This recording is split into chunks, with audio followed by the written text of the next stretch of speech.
Et à 5 semaines des élections européennes du 9 juin prochain, nous poursuivons notre rendez-vous parti de campagne avec les têtes de liste des principaux partis. Bonsoir Manon Aubry. Bonsoir Anne-Claire Coudray. Vous portez la liste de la France Insoumise. Et avant de vous entendre, petit résumé de l'européenne que vous êtes avec Lucas Ajdela. Manon Aubry, voici la photo que vous nous avez envoyée pour symboliser votre engagement européen. Un rassemblement avec des salariés de Sanofi contre un nouveau plan social, malgré un bénéfice de plus de 5 milliards d'euros pour l'entreprise. Ces multinationales, et ce que vous appelez leurs super profits, vous souhaitez les taxer de façon permanente. Les salaires stagnent, mais les dividendes des actionnaires, eux, ont explosé.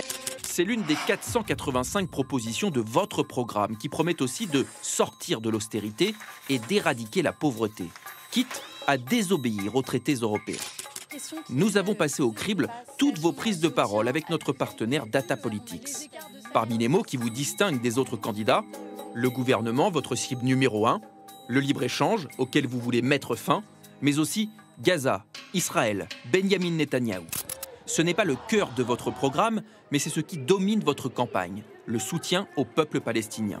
Avec deux figures omniprésentes. Rima Hassan, militante franco-palestinienne numéro 7 sur votre liste. Et bien sûr, Jean-Luc Mélenchon. Pour lui, ce scrutin est d'ailleurs le premier tour de la présidentielle de 2027. Est-ce à dire, Manon Aubry, que votre campagne vous a été un peu confisquée? Manon Aubry, est-ce que vos collègues d'LFI avec la guerre à Gaza ne vous ont pas confisqué votre campagne? Vous savez, le massacre à Gaza, en réalité, il s'impose à nous toutes et à nous tous. Et moi, je fais partie de celles et ceux qui refusent de détourner le regard face aux plus de 35 000 morts civiles dans la bande de Gaza. À Gaza, il est mort autant d'enfants en 4 mois qu'en 4 ans dans l'ensemble des conflits internationaux. Et donc, je suis fière dans cette campagne de porter la voix de la paix, de demander de la cohérence au gouvernement, à l'Union européenne, et notamment d'engager des sanctions à l'égard du gouvernement de Benjamin Netanyahou. Mais vous savez, j'ai le même niveau d'exigence sur la paix à Gaza et en Ukraine, mais aussi dans la lutte contre la vie chère, le coût de la vie, qui reste une des préoccupations principales des Françaises et des Français. C'est sur Gaza que le président de la République vous a attaqué ce matin. Il vous accuse, vous, LFI, d'instrumentaliser les blocages des sites de Sciences Po, qui sont bloqués, je le rappelle, par une minorité d'étudiants aujourd'hui. Franchement, c'est un peu l'hôpital qui se fout de la charité. C'est le même président de la République qui, via son préfet, a fait interdire un de nos rassemblements, un de nos meetings, pas plus tard qu'il y a quelques semaines. La réalité, c'est que le président de la République, il fuit ses responsabilités. Il refuse de décider un embargo sur l'envoi d'armes vers le gouvernement israélien. Il refuse de suspendre l'accord d'association entre l'Union européenne et Israël. Eh bien, moi, c'est ce que je demanderai et porterai au Parlement européen. Alors, on va revenir à votre campagne pour l'Union européenne. Regardez peut-être ce slogan, la force de tout changer. Il n'y a rien à garder dans l'Union européenne telle qu'elle existe aujourd'hui. Existe l'euro, existe le marché unique, non, existe les traités. Non, il faut se donner la force de tout changer parce que les politiques européennes actuelles nous emmènent droit dans le mur. Je vais juste vous donner 2 exemples. Le premier, c'est les politiques d'austérité qui ont été votées conjointement par les macronistes, les socialistes européens et la droite, qui nous emmènent droit dans le mur parce que, notamment, qui vont sacrifier nos services publics, nos hôpitaux et nos... Je précise que vous êtes prêt à effacer la dette. Ça veut dire qu'on ouvre la porte à tous les déficits? Non, ça veut dire qu'on trouve d'autres moyens de le financer, mais je crois qu'on va y venir juste après, notamment en taxant les super profits. Et deuxième exemple de ce qu'il faut tout changer en Europe. L'Union européenne signe à tour de bras des accords de libre-échange avec le monde entier. On soumet notre agriculture, notre industrie à une concurrence déloyale. Eh bien, moi, je suis fière au Parlement européen de présider le seul groupe qui n'a jamais donné aucune voix à ces accords. Et enfin, tout changer,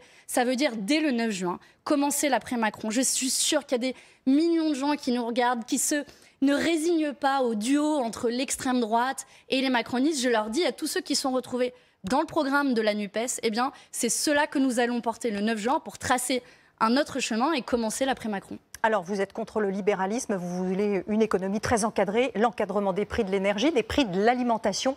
Vous n'avez pas peur, comme le disent beaucoup d'économistes, que les industriels arrêtent de produire avec des risques de pénurie parce que ce ne serait pas rentable. On est dans une économie de marché aujourd'hui. Vous savez, quand il a fallu, par exemple, bloquer le prix du gel hydroalcoolique, ça a pu être fait. La réalité, quelle est-elle aujourd'hui? Quelle est-elle? C'est qu'il y a des millions de gens qui suffoquent dans notre pays. Le prix du caddie explose, le prix des denrées alimentaires quand on fait nos courses. On l'a tous constaté, plus de 20% d'augmentation du prix des denrées alimentaires. De l'autre côté, les agriculteurs, eux, ne voient pas leur rémunération augmenter. Et au milieu, les entreprises agroalimentaires se gavent, ont augmenté leurs profits de 70%. Ce que je propose... Un mot sur les agriculteurs, parce que vous venez de les évoquer. Ils ne sont pas tous favorables à un prix plancher. Certains disent que ça les empêcherait d'exporter. Et l'exportation, c'est important dans la viticulture. Vous savez, la plupart sont favorables et c'est exactement la revendication qu'ils portaient pendant la mobilisation et la crise agricole. Je l'ai proposé au Parlement européen, pas plus tard qu'il y a 2 semaines. Et à la fois, les macronistes et l'extrême droite ont refusé des prix planchers rémunérateurs. Et pour finir, sur la vie chère, il y a un autre élément de la vie chère, c'est le coût de l'énergie. Les factures d'énergie ont flambé de plus de 45%. C'est le résultat du marché de l'énergie qui ne marche pas. Là aussi, je suis la seule présidente de groupe au Parlement européen qui refuse ces règles du marché de l'énergie, qui voit des entreprises énergéticiennes s'en mettre plein les poches. Pour financer votre programme, vous proposez des super profits, de taxer les super profits. Vous proposez aussi un ISF européen. Et vous proposez également de limiter les salaires des patrons dans une proportion de 1 à 20 au sein d'une même entreprise.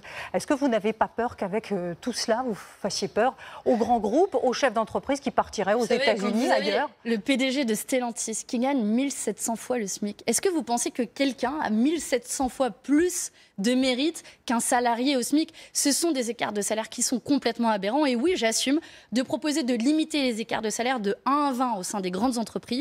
Et pour financer justement notamment l'investissement dans la transition écologique et éviter de faire la poche des Français, comme le fait le gouvernement. Parce que c'est ça qu'ils font véritablement, c'est la réforme de l'assurance chômage, c'est le gel des pensions des retraites. Plutôt que de faire la poche des Français, je propose de mettre à contribution les super profits et les super fortunes qui ont explosé ces dernières années. Je me fais l'avocat du diable, mais à force de taxer les riches, est-ce qu'au bout d'un moment, il n'y a plus personne à taxer ?